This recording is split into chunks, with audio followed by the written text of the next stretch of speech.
Quiero en esta noche hablarte sobre un tema que yo le llamé Ve y no peques más. Oh, sí, ese título ya te está hablando ya. Nada más el título ya te habló. Ok. Quiero iniciar diciendo esto. Miren, algo que debe producir en nosotros el conocer más a Dios es comenzar a estar consciente de qué cosa a Dios le agrada y qué cosa Él aborrece.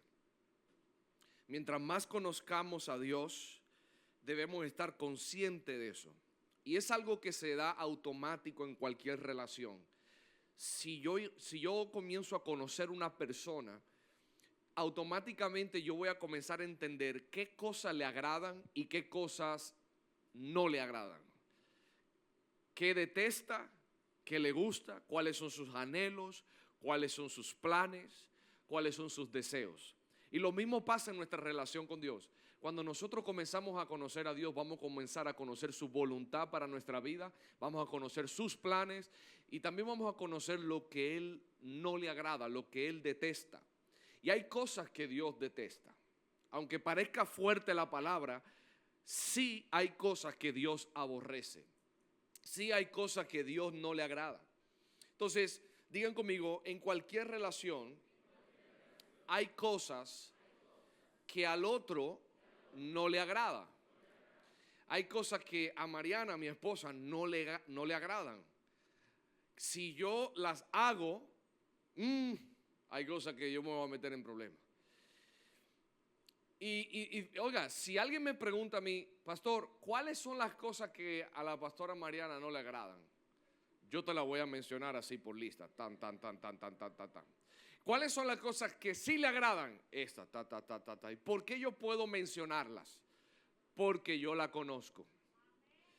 Porque yo la conozco. Quien conoce a Dios sabe que Dios detesta y que Dios sí le agrada. Entonces, esa es una señal, esa es la evidencia. Si nosotros queremos saber quién tiene una relación cercana con Dios, una relación continua con Dios, una relación madura con Dios, es una persona que sabe que Dios le agrada y que Dios le desagrada. Y mientras más conscientes estamos de esas cosas, más profunda va a ser nuestra relación con Dios. ¿Acaso alguien pudiera tener una relación de amistad con alguien que constantemente está haciendo lo que a ti te detesta? Yo no pudiera ser amigo de alguien si esa persona siempre está haciendo lo que a mí no me agrada. Entonces, si nosotros comenzamos a entender qué Dios le agrada, qué Él detesta, tendremos una relación estrecha con Él. ¿Y a cuánto le importa tener una relación estrecha con Dios? El tener una relación estrecha, es decir, cuando hablo de estrecha debe ser personal, presente, viva, continua con Dios. Esa debe ser nuestra prioridad en la vida, tener una relación constante con Dios, ¿sí? Y cuando yo le mencionaba de que hay que estar consciente de cuáles cosas Dios le agrada y cuáles cosas Dios le desagrada, me estoy refiriendo a tener conocimiento, tener entendimiento de algo. Y de la primera cosa que tenemos que entender que Dios aborrece es el pecado. Si nosotros vamos a tener una relación continua con Dios, tenemos que empezar a entender eso. ¿Cuál es la primera cosa que Dios aborrece? Por encima de cualquier cosa, es el pecado.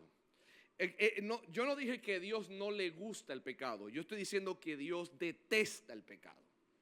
Dios aborrece el pecado. Porque una cosa es que algo no te guste mucho y otra cosa es que tú detestes algo. Son dos cosas diferentes. Cuando se trata del pecado, Dios lo detesta. Dios lo aborrece. Dios, el pecado y Dios no van de la mano. No hay relación entre la luz y las tinieblas. Entonces, el sentimiento de detestar algo siempre es mayor y más exigente. Dios no resiste el pecado. En Jeremías 44:4 dice: una y otra vez envié a mis siervos los profetas para que les advirtieran que no incurrieran en estas cosas tan abominables que yo detesto. Dios dice: yo detesto estas cosas que ustedes están haciendo. Yo aborrezco eso que ustedes están haciendo. Y le deja saber a través de los profetas al pueblo de Israel que hay cosas que ellos están produciendo en sus vidas, están accionando, que Dios lo aborrece, Dios lo detesta. Ahora, si nosotros queremos saber en esencia qué es lo que Dios aborrece del pecado, vamos a entender lo que es el pecado. El pecado es todo lo que está fuera de la voluntad de Dios. Digan conmigo: todo lo que está fuera de la voluntad de Dios. El pecado es cualquier acción, pensamiento, deseo que está fuera del estándar de Dios. Dios tiene un estándar como creador. Él declaró lo que es bueno y lo que es malo. Como creador de todo el universo, Él estableció un patrón de lo que es correcto. Cuando yo fallo en llegar a ese estándar, yo pequé. Cualquier acción, cualquier actitud, cualquier pensamiento que no esté al nivel del estándar de Dios es pecado.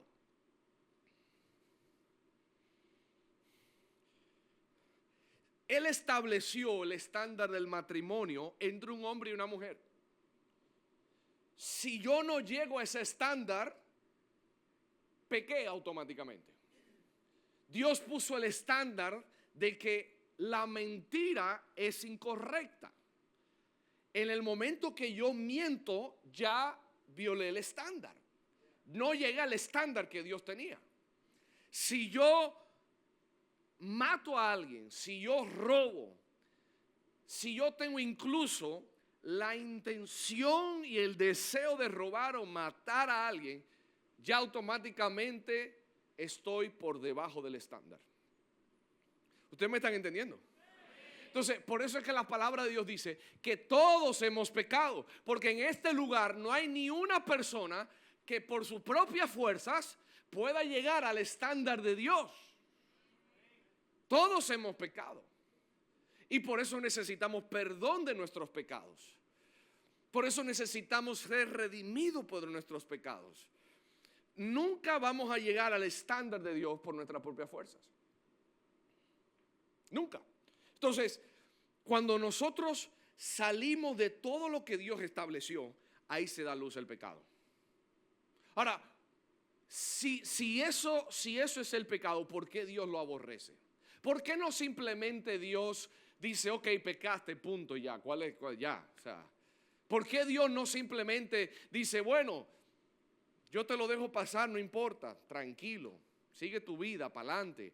¿Por qué Dios está tan enfocado en la condición de pecado en la vida de una persona?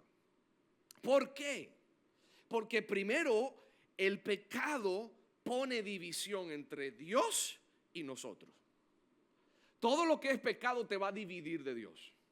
Isaías 59:2 dice lo siguiente acerca del pecado. Mira lo que dice: pero vuestras iniquidades han hecho división entre Dios, ¿y qué más? Vuestro Dios y vuestros pecados han hecho ocultar de vosotros su rostro para no oír. ¿Qué es lo que hace el pecado entonces? El pecado pone división entre Dios y nosotros y hace que Dios oculte su rostro para no oír. ¿Te das cuenta ahora por qué a veces hay oraciones que no están siendo contestadas?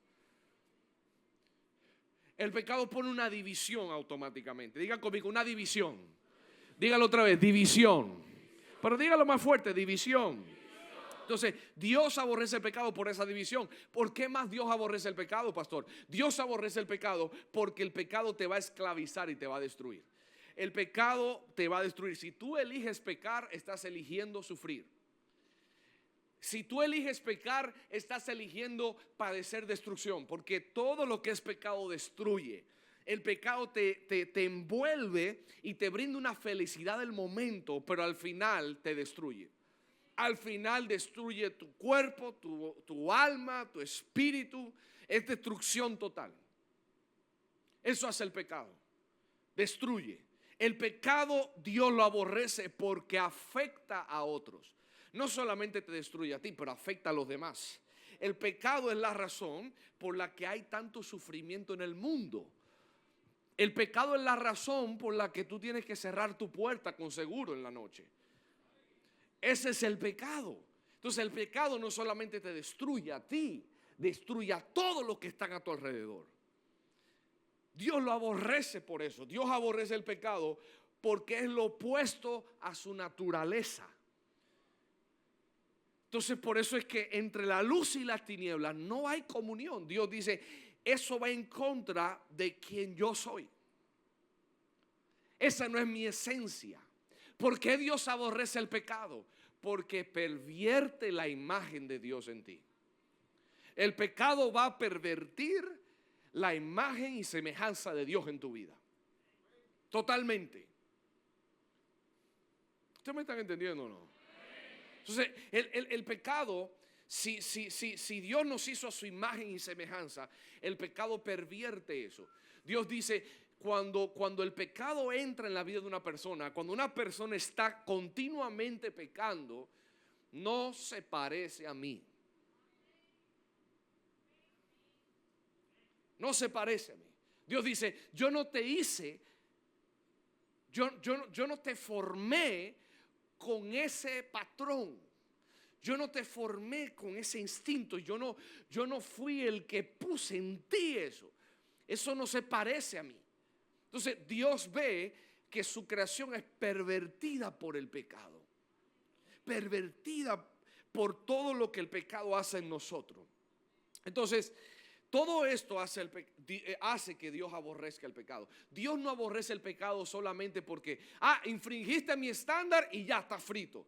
Dios aborrece el pecado porque es algo que destruye. Por eso es que Dios es tan celoso, Dios es tan meticuloso, por decirlo así, porque destruye todo lo que Él crea. El pecado destruye toda la creación de Dios. Corrompe, destruye. Por eso tú y yo no podemos ser tolerantes a lo que Dios aborrece. Si Dios aborrece el pecado, nuestra actitud al pecado tiene que ser igual. Ahora, ¿cuál es nuestra actitud al pecado?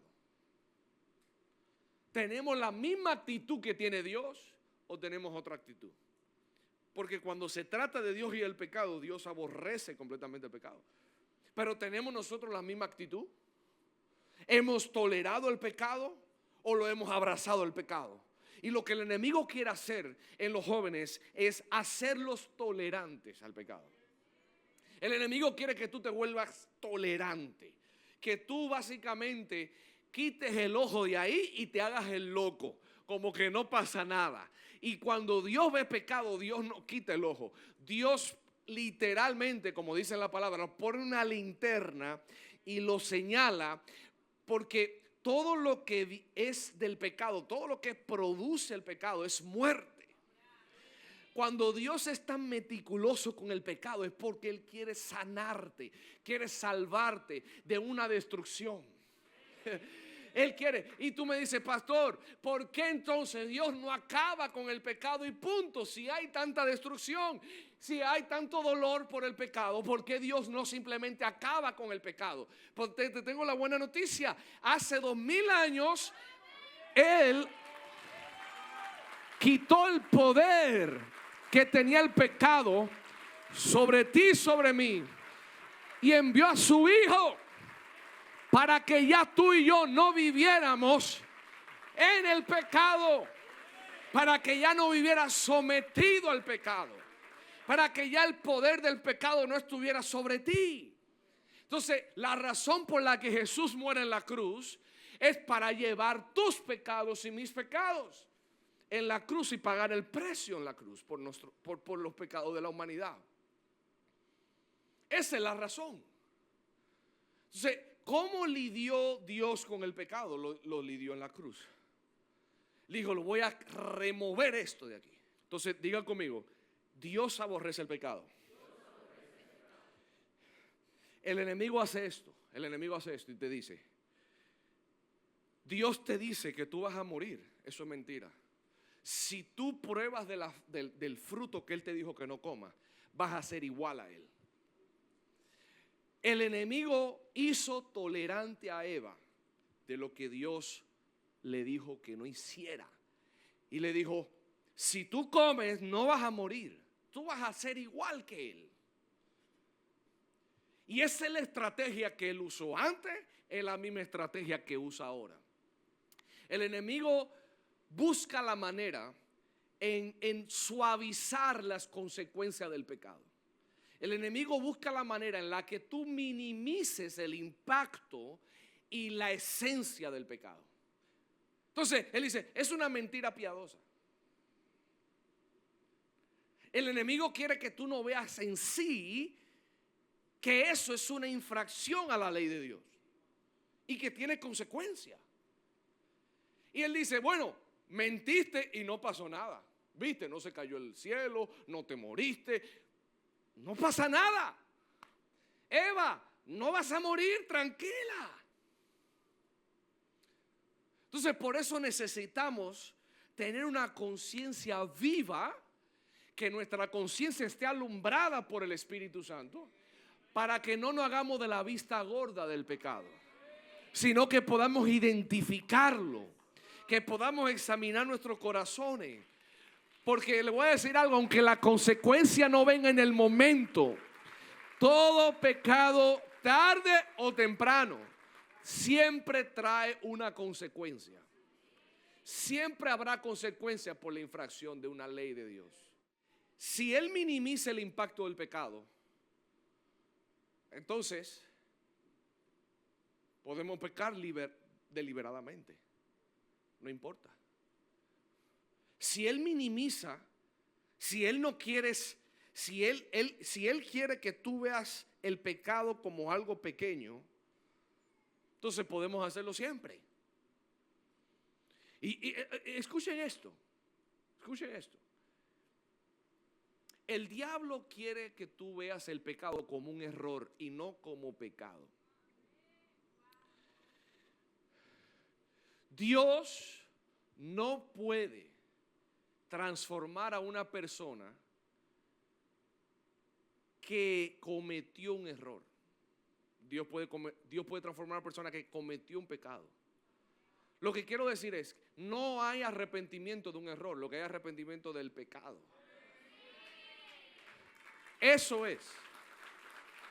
Si yo peco y lo que yo digo es cometí un error, entonces no puedo proceder al arrepentimiento, porque de lo que yo me tengo que arrepentir es del pecado. ¿Y qué pasó? Fue un error que cometí, sí, yo reconozco, fue mi error. No minimices, fue un pecado. Pecaste delante de Dios. Pecaste delante de Dios, no fue un error. No lo minimices, no lo toleres. Oye, entonces el diablo hace esto para que tú veas la mentira como una mentira piadosa, para que tú veas la intimidad antes del matrimonio como una necesidad física. El enemigo hace esto para que incluso veas el matrimonio entre personas del mismo sexo como amor. Él te lleva a ser tolerante para que cambies el significado de pecado a otra cosa. Eso no es pecado. Esas son dos personas que se aman. Y si se aman, no le hacen daño a nadie. Esa es la corriente que hay hoy en día. La corriente de hoy es esta. Haz tu propio destino. Seamos tolerantes de todo el mundo. Respetemos lo que todo el mundo quiera hacer. Que cada quien quiera vivir como que quiera. Dios es amor. Dios es bueno, por ende, no tenemos que arrepentirnos de nada de eso, porque no está mal. En pocas palabras, se le cambió el significado. A lo que es malo, se le cambió a lo que es bueno. Ahora a lo que era malo, ahora es bueno. No sé si me debe entender. Entonces, esa es la estrategia que hay hoy. Hoy hay que ser tolerante con todo. No hay límites, no hay estándares por lo cual tenemos que vivir. No hay estándares. Si de mis emociones nace algo, eso está correcto. Incluso, escuchen esto. Si un hombre dice, yo me siento como una mujer, eso no invalida el estándar de Dios. Está bien, no importa. Tranquilo. Y le dicen, tú eres una mujer. Ya le cambiamos el significado. Yo, sí, tú eres una mujer. Tú eres un hombre. Tú eres lo que tú dices que tú eres. En pocas palabras, el enemigo quiere que vivamos sin ley. Si no hay ley, hagamos lo que todos nosotros queramos hacer. Pero tú tienes que entender que hay una ley que Dios estableció. Hay una ley moral que Dios estableció. Hay un patrón, hay un estándar que Dios estableció. No para destruirte, para bendecirte. Es para bendecir tu vida. Entonces, yo quiero que tú analices cuál es mi perspectiva a causa del en relación al pecado. Porque si tú no tienes una perspectiva correcta, pecar es como montar patines. Si tú no tienes en la perspectiva de lo que representa y la magnitud del pecado, es como ir de compra al supermercado. Incluso bajamos el nivel de compromiso con Dios porque nos autoanalizamos y decimos, quizá yo estoy siendo muy rígido. Pero yo prefiero ser rígido antes que pecar delante de Dios. Yo prefiero ser rígido, yo prefiero pasar por religioso antes que pecar delante de Dios. Yo prefiero eso. Que tú me tildes de religioso, de lo que tú quieras, pero yo quiero agradar a Dios. Yo quiero serle fiel a Dios. Entonces, ¿cómo yo sé que tú eres un creyente que estás creciendo en tu relación con Dios? Cuando lo que es pecado para ti es lo mismo que es para Dios. ¿Cómo yo sé que tú estás creciendo en tu relación con Dios? Cuando el pecado para ti es lo mismo que representa para Dios. Si para Dios el pecado es aborrecimiento, si para Dios el pecado es algo que Él detesta y tú tienes ese mismo sentir, entonces estás creciendo en tu relación con Dios. Estás conociendo a Dios cara a cara. Estás teniendo una relación personal con Dios. No podemos ser tolerantes a lo que Dios aborrece. El mundo te va a llevar a ser tolerante. El mundo te va a llevar a pensar como el mundo quiere que tú pienses. El mundo te va a llevar a pensar que todo es casualidad, que no hay un Dios moral, que no hay un Dios por encima, supremo, soberano. El mundo te va a decir, tú eres el que vive y tú eres el que hace tus decisiones. Pero quiero que sepan que todas las acciones que hagamos en esta vida van a ser medidas en la otra. El hecho de que se viva una sola vez no es que tengo que vivir como un loco, tengo que vivir bien, porque solo se vive una vez. Solo se vive una vez, por eso tengo que asegurarme de vivir bien la vida, de vivirla a la manera que Dios quiere que yo la viva, de vivir la vida como Dios predispuso que yo la viviera, porque sus planes son mejores que los míos. Sus planes son buenos, sus planes son de bien, sus planes prevalecen. Sus planes. Entonces, escuchan esto. Yo quiero que tú te autoexamines. Yo he minimizado el pecado. Nunca podrás tener una relación estable con Dios si sigues minimizando el pecado. Nunca. Yo tengo que entender que Dios aborrece para poder tener esa relación y comunión estrecha con Él. Yo necesito entender que Él detesta, porque las consecuencias del pecado son grandes. No minimicemos el pecado. Dice la palabra en Romanos 6:23, porque la paga del pecado es muerte, mas la dádiva, es decir, el regalo de Dios es vida eterna en Cristo Jesús, nuestro Señor. Todavía el diablo te dice que si pecas no mueres. Te dice lo mismo que le dijo a Eva. Pero la palabra de Dios es viva, eficaz y verdadera. Y dice, la paga del pecado es muerte. Ahora todavía sigues escuchando a la serpiente que te dice, no va a pasar nada si lo haces. No va a suceder nada si continúas tu vida así. Dios dice, la paga del pecado es muerte. No puedes tratar el pecado con ligereza. El pecado siempre te va a llevar más lejos de lo que deseas ir. Te mantendrá más tiempo del que deseas quedarte y te costará más de lo que deseas pagar. Yo quiero que tú te lleves eso en tu corazón, que el pecado te va a hacer quedarte más tiempo del que quieras quedarte. Va a costarte más de lo que puedas pagar y te va a llevar más lejos de lo que querías ir. A veces decimos, no, hasta aquí yo llego, yo conozco mis límites. Si sigues en el pecado va a romper esos límites. Te va a retrasar en la vida, te va a estancar en la vida, va a costarte más de lo que puedas pagar. En pocas palabras, el pecado siempre trae aflicción. Siempre el pecado va a traer conflicto, aflicción.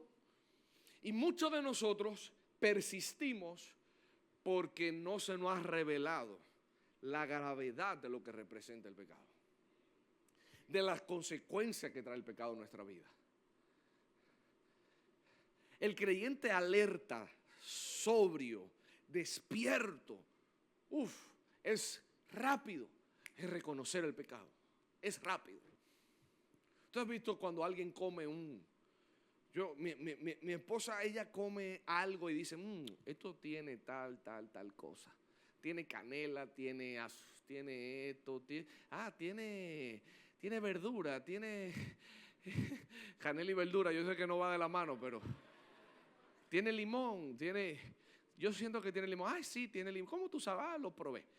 El que tiene su conciencia despierta, sabe identificar, sabe cómo encontrar, sabe cómo rebuscar en su corazón y decir, espérate, esto no está bien. Esto es pecado, esto tengo que sacarlo de mi vida. Esto me está contaminando, esto me está dañando, esto me está pervirtiendo, esto me está destruyendo. Tú tienes que saber identificar el pecado. Identifícalo. No simplemente te entregues a él. Fíjense que el pecado era algo tan serio que en el Antiguo Testamento tenían que hacer sacrificios continuos todos los días. Todos los días. Sacrificio. Y llevó, en última instancia, el sacrificio más grande, que fue el sacrificio de Jesús. Que después de ese sacrificio ya no quedan más. Porque la sangre de Cristo es mayor que la sangre de cualquier cordero. Y el valor de una vida está en la sangre, dice la palabra. Y la palabra también dice que solo hay remisión de pecados con el derramamiento de sangre. Entonces el pecado es algo serio porque se necesitaba el sacrificio de Cristo para solucionar el pecado.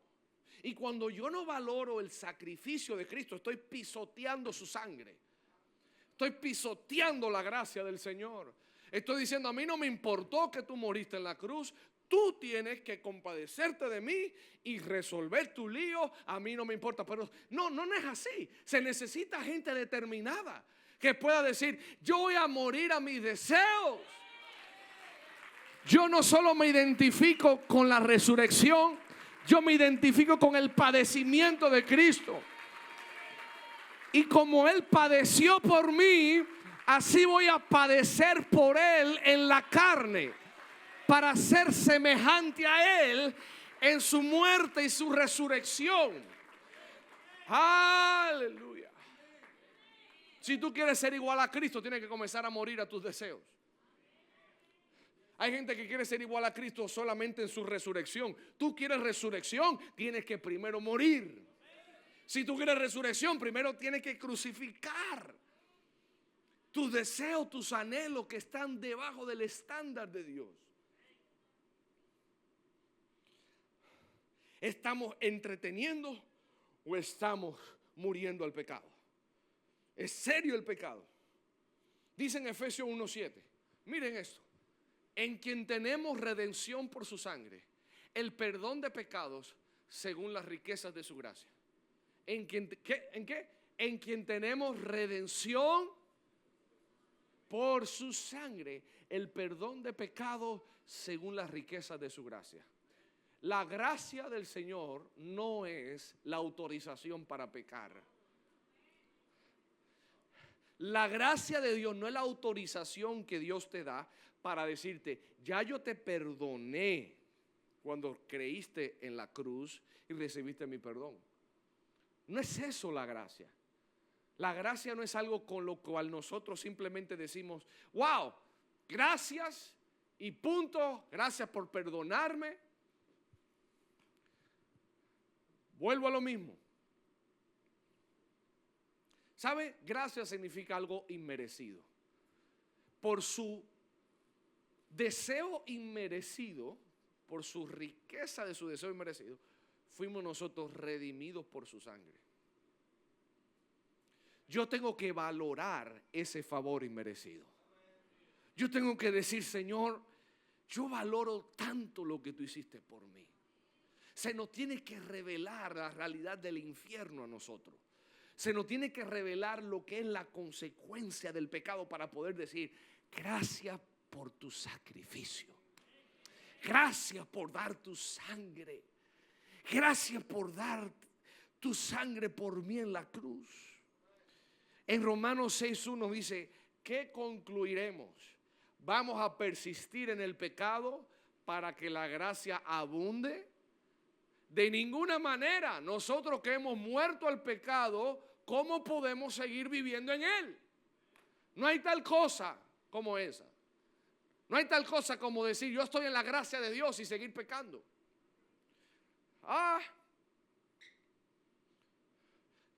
Como ya no hay que ofrecer sacrificios, como ya Jesús ofreció el mayor sacrificio, entonces yo puedo hacer lo que yo quiera y Dios me va a perdonar. Él me va a perdonar. Hay gente que dice, ay, arrepiéntete. Pídele perdón a Dios y punto, y sigue tu vida. Estás pisoteando la sangre del Señor. Estás denigrando el sacrificio de Cristo. Por eso tiene que venir en nosotros ese sentimiento de celo santo. Que lo que Él sienta lo sintamos nosotros. Que lo que Él sienta nosotros lo percibamos. Que seamos sensibles, conscientes. Tu carne se va a negar a eso. Oh sí, tu carne no le gusta lo que yo te estoy hablando. Tu carne no quiere sujetarse, valorar el sacrificio. Tu carne quiere placer, libertad para hacer lo que quiera. Por eso los otros días yo pensaba y decía, ¿por qué es que nosotros vemos a Dios como un adversario y no como un aliado? ¿Por qué es que vemos a Dios como el enemigo y no vemos a Dios como el consolador, el aliado de nosotros? Y la razón es esta, por tu carne. Tu carne te dice, como tú no puedes hacer lo que tú quieras, quien te dice que no hagas eso es tu enemigo. Entonces vemos a Dios a través de los lentes de la carne, del pecado, y no a través de los lentes del Espíritu. Dios no es tu adversario. Dios es tu aliado continuo en tu vida. Dice la palabra que la palabra habla, dice que hay un amigo que es más cercano que un hermano en tiempo de crisis. Ese amigo es Dios. Ese amigo es Dios. Dios no es tu adversario. Dios no es tu adversario. Dios es tu aliado. Dios tiene planes de bien para ti. Dios tiene planes de prosperidad para ti. Pero tienes que entender esto, que cuando Dios te dice no, es porque quiere lo mejor y tiene mejores planes para ti. Fíjense esto. En Juan 8:1 hay una historia que nos muestra esto que te estoy diciendo. La gracia nunca fue la excusa para no pecar. Si en la ley de Moisés, si en el Antiguo Testamento era algo rígido con el pecado, en la gracia sigue siendo rígido el pecado. Cuando digo en la gracia significa ya ahora en la dispensación del sacrificio de Jesús. Si antes el pecado traía consecuencias, en la gracia sigue trayendo consecuencias. Si antes el pecado era algo que Dios detestaba, ahora en la gracia también Dios sigue detestando el pecado. No hay diferencia, el pecado es pecado. El pecado sigue siendo pecado. Es algo que Dios sigue detestando. Y habla de esta historia de una mujer que fue sorprendida en adulterio. Y dice en Juan 8, pero Jesús se fue al monte de los olivos y por la mañana volvió al templo y todo el pueblo vino a él. Y sentado él les enseñaba. Entonces los escribas y los fariseos le trajeron una mujer sorprendida en adulterio. Y poniéndole en medio le dijeron, maestro, esta mujer ha sido sorprendida en el acto mismo de adulterio. Y en la ley nos mandó Moisés a apedrear a tales mujeres. Tú pues, ¿qué dices? Párame un segundo ahí. Cuando habla de la ley de Moisés, era los estatutos que Dios le dio al pueblo de Israel mientras estaba Moisés y mientras estaban ahí ya saliendo de Egipto y todo eso llegando a la tierra prometida. La paga del adulterio, la consecuencia, porque el pecado siempre tiene una consecuencia, en aquel entonces era apedréenla y al esposo. Literalmente cojan piedra. El juicio de Dios se llevaba instantáneamente ahí a causa del pecado. Escuchen esto. Lo mismo pasaba cuando un hijo deshonraba a su padre y a su madre. La palabra de Dios en la ley, en el Antiguo Testamento decía, todo el que deshonre a padre o madre, que muera inadmisiblemente. Si tú le decías a tu padre, tú eres un estúpido, apedrado ahí mismo. Cojan piedra, muerto. El juicio, la paga del pecado era instantánea ahí mismo. Dios no toleraba la deshonra y no la sigue tolerando hoy. El adulterio es lo mismo. Ahora, claro, la manifestación de las consecuencias es diferente porque ahora estamos en una dispensación de su gracia. Pero la consecuencia siempre va a venir.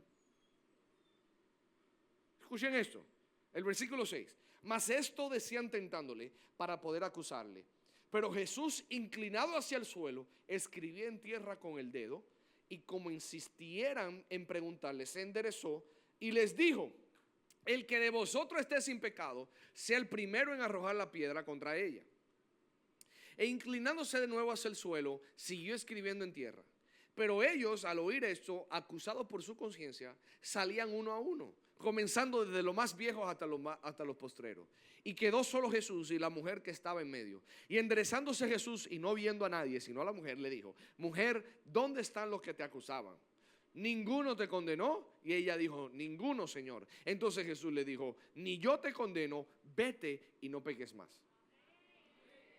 vete y no peques más. Entonces, fíjense que el hecho de que Jesús perdonara su pecado no significaba que ella podía volver al pecado.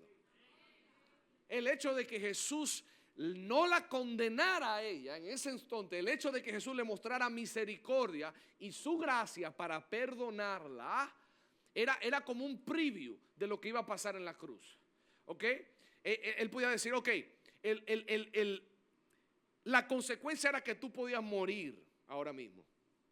Ahora, yo no te voy a condenar, sino que en un futuro cercano yo voy a tomar tu lugar en la cruz y voy a recibir lo que se suponía que tú debías recibir. Y era como un preview, era como una antesala, ¿verdad?, de lo que iba a pasar en la cruz. Pero eso no quitó el hecho de que Jesús le dijera, aunque yo voy a morir por ti y por mi gracia te voy a perdonar y yo voy a tomar tu lugar, eso no quita que tú no te alejes del pecado. Ve y no peques más. No fue la única ocasión que Jesús lo dijo. A un hombre que él sanó también le dijo, ve y no peques más para que no te acontezca algo peor. Dando a entender que posiblemente había una conexión entre el pecado y su enfermedad. Entonces, una cosa es pecar y otra cosa es permanecer en el pecado. Una cosa es que Jesús te diga, yo te perdono, porque caíste una vez, porque pecaste una vez. Pero quien persiste en el pecado no encuentra perdón. Escuchen esto. En Hebreos dice, Hebreos 10:26, si después de recibir el conocimiento de la verdad pecamos obstinadamente, ya no hay sacrificio por los pecados. Solo queda una terrible expectativa de juicio. El fuego ardiente que ha de devorar a los enemigos de Dios. Cualquiera que rechazaba la ley de Moisés moría irremediablemente por el testimonio de 2 o 3 testigos. ¿Qué más? ¿Cuánto mayor castigo piensan ustedes que merece el que ha pisoteado al Hijo de Dios, que ha profanado la sangre del pacto por la cual había sido santificado y que ha insultado el Espíritu de la gracia? Escuchen esto. Entonces, lo que está diciendo esto es lo siguiente. Si tú conoces la verdad acerca del pecado, si tú sabes que eso no está bien, pero tú persistes en eso, tú sigues mintiendo, tú sigues teniendo intimidad antes del matrimonio, tú sigues deshonrando, tú sigues siendo orgulloso, tú sigues siendo vanidoso, tú sigues emborrachándote, tú sigues haciendo cualquier tipo de cosa que sea pecado, eso no tiene perdón. Escuchen esto. No hay sacrificio. Él está diciendo, ya no hay sacrificio. Ya no hay sacrificio para eso. El que continúe en el pecado, sabiendo que está mal, ya no hay sacrificio. Ya no hay perdón para eso. Está pisoteando al Hijo de Dios. Está pisoteando la sangre de Cristo. Entonces, yo quiero que esto te lleve a entender lo siguiente. El camino a la felicidad no es ceder al pecado. El camino a la felicidad es negarte al pecado. Porque mientras más me niego, más me parezco a Cristo. Mientras más me niego, más el Espíritu Santo da los frutos y produce frutos en mí. Mientras más me niego, más entonces me acerco a la resurrección en Cristo Jesús. O sea, el camino a la felicidad no es ceder, es negarte. Es pelear con el pecado, es subyugar al pecado, es clavar en la cruz todos los deseos que no están alineados a Dios. Esa es la solución. Y yo sé que el pecado te va a brindar felicidad momentánea. Yo sé que te va a brindar placer momentáneo. Pero va a venir con una factura detrás. Va a venir con una factura. Hebreos dice que lo que se espera es que una expectativa de juicio. es lo que se puede esperar. Por eso, quien realmente ha sido lavado por la sangre de Cristo, quien realmente es hijo de Dios, detesta el pecado. Se acabaron los amenes. Quien realmente ha nacido de nuevo, detesta el pecado. No quiere hacerlo. Puede tener inclinación a hacerlo, pero dentro de él dice, no quiero. Entonces, si por lo menos hay una lucha en ti dentro, eso es señal de que por lo menos tú tienes la vida de Dios dentro de ti. Si hay una lucha, pero si no hay lucha en ti, yo estaría preocupado. Si ni siquiera hay una lucha de lo hago, no lo hago. Si no hay eso, yo te recomiendo que te vuelvas a escuchar esta prédica. Porque debe de haber en ti por lo menos la lucha. Jesús no esperaba que esta mujer ya automáticamente nunca pecara. Lo que le está diciendo, ten una actitud severa con el pecado. Yo te estoy perdonando tu adulterio, pero no vuelvas otra vez al adulterio. No vuelvas al pecado. No vuelvas al lodo. No vuelvas. Ve y no peques más. Ve y no peques más. Entonces yo no sé qué Jesús se nos ha presentado, que creemos que hay un Jesús que todo lo permite, que es permisible. Jesús, mi fiel amigo. Él es tu amigo, pero ese amigo te va a sacar la vara si tú no cambias.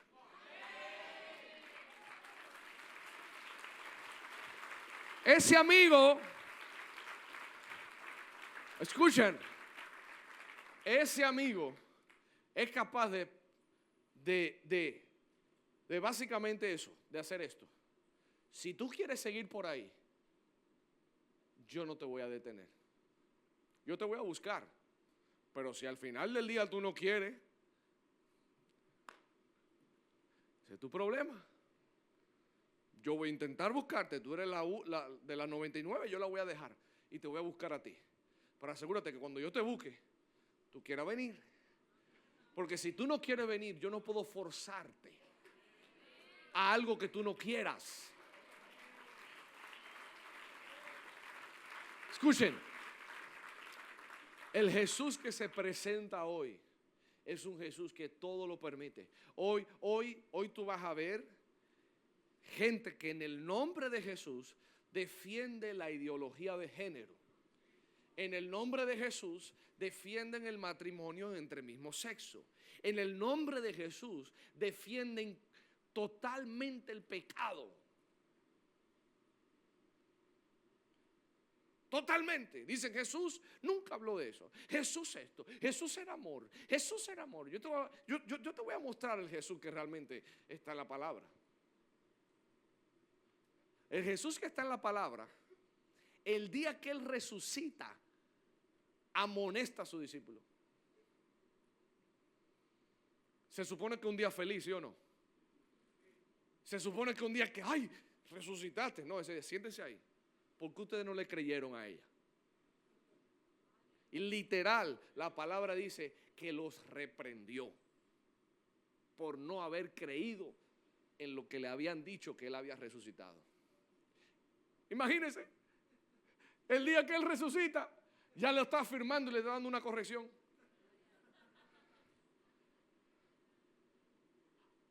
Pero nosotros queremos un Jesús que nos permita todo.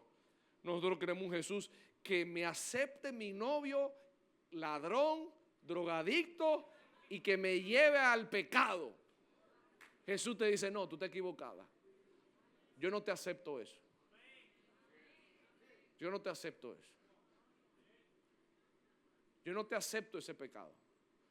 Él te dice, no peques más. Jesús no te va a aceptar tu pecado para mantenerte contento. Él no va a aceptar tu pecado para congraciarse contigo.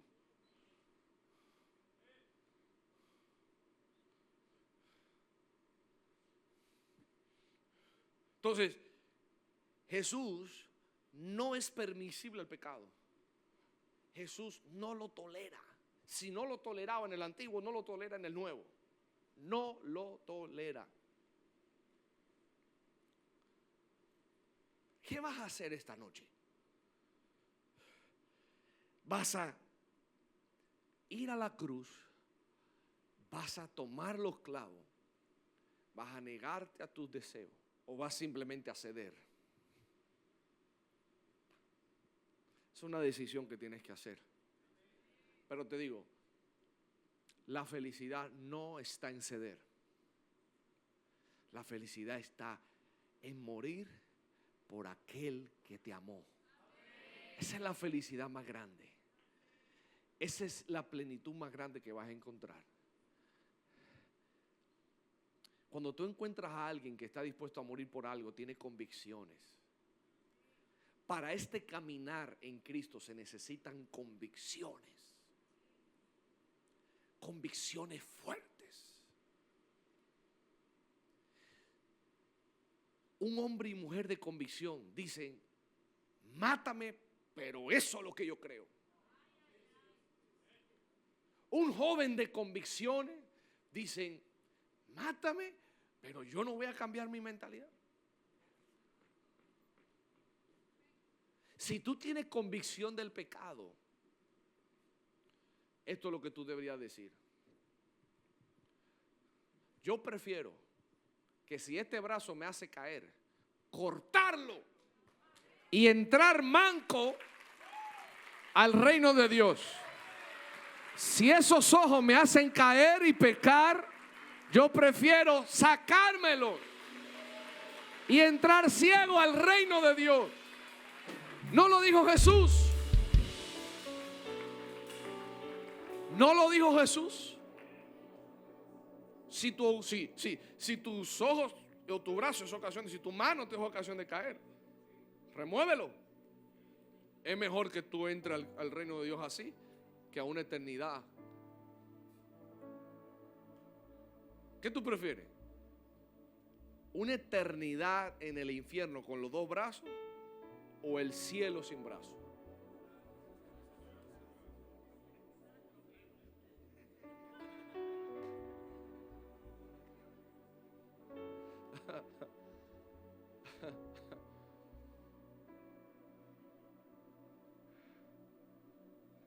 Ese era el nivel de convicción que Jesús estaba pidiéndole a sus discípulos.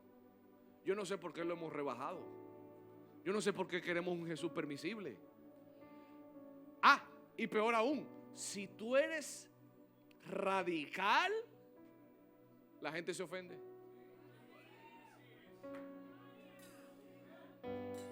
Si tú le exiges compromiso en la iglesia, yo quiero una iglesia que no me pida compromiso. Si tú le exiges devoción para Dios, ellos dicen: no, usted me está exigiendo devoción para usted. Yo, como que para mí, para Dios. Por eso yo quiero que tú vengas a orar. Por eso yo quiero que tú dejes de estar viendo todos esos disparates que veis, que vengas a orar. Y por eso te voy a escribir: viniste a orar. ¿Qué hiciste? Porque me interesa tu salvación. Los discípulos le dijeron a Jesús: Jesús, oye, ¿y quién puede ser salvo entonces? ¿Quién podrá ser salvo? Bueno, porque cuando ellos vieron la demanda que Jesús le está poniendo, dijeron: espérate, esto no es como nosotros pensábamos. Esto no es los dominguitos nada más. Esto no es los sábados nada más. Aquí se requiere algo más. Aquí se requiere compromiso. Aquí se requiere de jóvenes que estén dispuestos a luchar la buena batalla de la fe. ¿Sabe cuál es la buena batalla de la fe? La batalla con el pecado, la batalla con el mundo, la batalla con la cultura. Tu batalla no es contra otro ser humano. La batalla con el sistema, con el pecado, con tu carne. Esa es la buena batalla de la fe.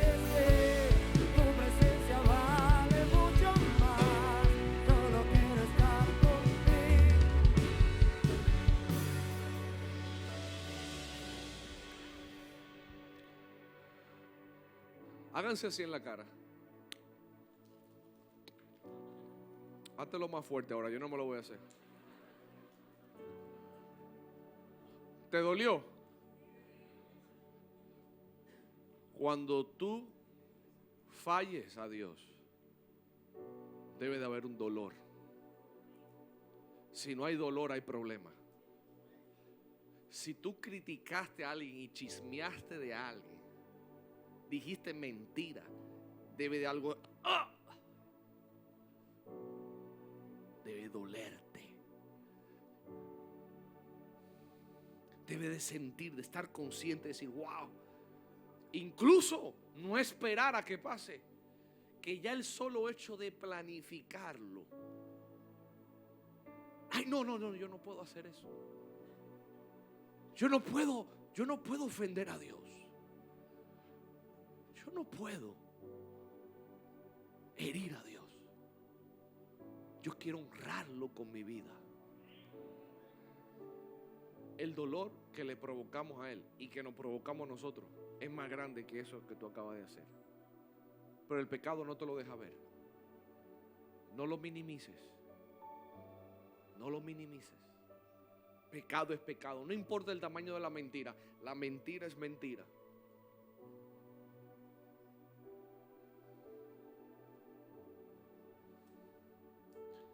Gálatas 5, por favor. 13. Porque vosotros, hermanos, a libertad fuiste llamados, solamente que no usen la libertad como ocasión para la carne, sino sirvan por amor los unos a los otros. Versículo 14. Porque toda la ley en estas solas palabras se cumple: amarás a tu prójimo como a ti mismo.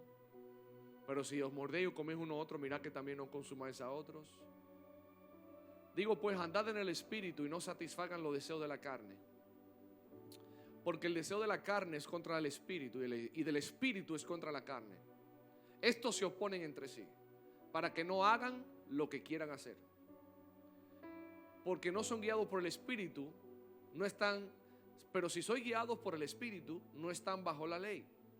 Y manifiestas son las obras de la carne, que son adulterio, fornicación, inmundicia, lascivia, idolatría, hechicería, enemistades, pleitos, celos, ira, contienda, disensiones, herejías, envidias, homicidios, borracheras, orgías y cosas semejantes a estas, acerca de las cuales os amonesto, como ya lo he dicho antes, que los que practican tales cosas no heredarán el reino de Dios.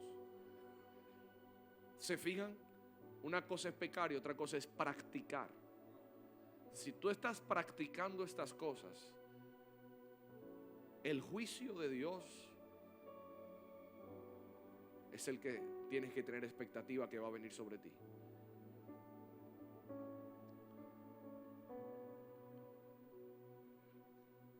A la gente le choca esto porque vivimos en una temporada de tolerancia a todo. La gente no quiere ser amonestado. La gente no quiere ser. Tú ves en Estados Unidos, la gente está robando tiendas. No lo meten preso. Matando por allá. Es decir, vivir sin ley. No hay un sentido de corrección. Si Dios es justo, Él tiene que ejecutar su juicio. Aunque te ame,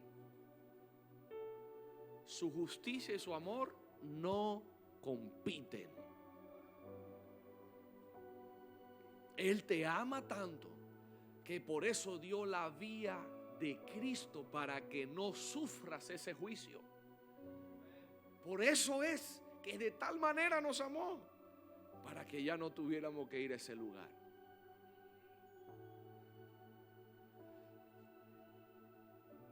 Yo quiero que todos aquí se pongan de pie. La palabra de Dios dice que Dios pasó por alto los tiempos de tal ignorancia, pero ahora manda a todos en todas partes que se arrepientan. ¿Qué está mandando Dios? Que te arrepientas. El arrepentimiento es reconocer y decir: yo he pecado, yo estoy mal, El arrepentimiento es un cambio de mentalidad, no es un llorar solamente. Es un cambio de mente y decir, esto ofende a Dios, esto destruye mi vida, esto destruye a los que están a mi lado. Ya yo no quiero ser igual. Eso es un arrepentimiento, no remordimiento. El que tiene remordimiento se sintió mal y a los pocos días ya, y lo vuelve a hacer. Pero el arrepentimiento es un cambio radical de mente y de corazón. Este es el día. Este es el momento. Dios dice, yo quiero una generación limpia. Yo quiero una generación pura. Una generación que se separe para mí. Que sea santa. Que sea santa. Hay un remanente santo. Dios quiere llevarte una sensibilidad nueva. Dios quiere llevarte a una conciencia nueva. El que peca es como alguien que se tira por un precipicio esperando caer parado. El pecado nunca te va a hacer caer parado.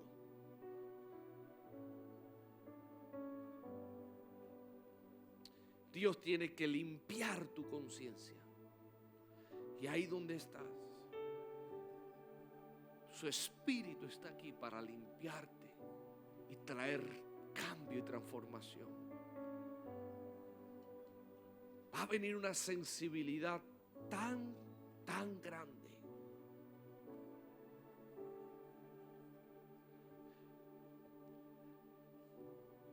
Hay gente que deja de hacer algo porque alguien salió herido o porque lo descubrieron, pero no lo deja de hacer porque eso que hacía ofendía a Dios. Son dos cosas diferentes.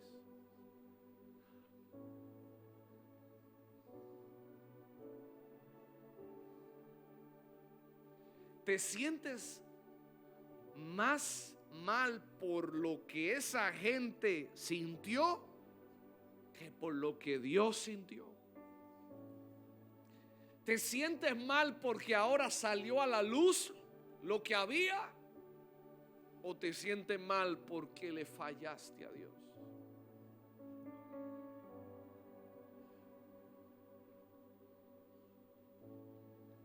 Dios no está buscando gente que esté sin pecado, porque será imposible que un día nosotros en esta tierra digamos yo no tengo. Lo que sí es posible es que ya no practiques lo que practicabas, que ya no hagas lo que hacías. En el nombre de Jesús.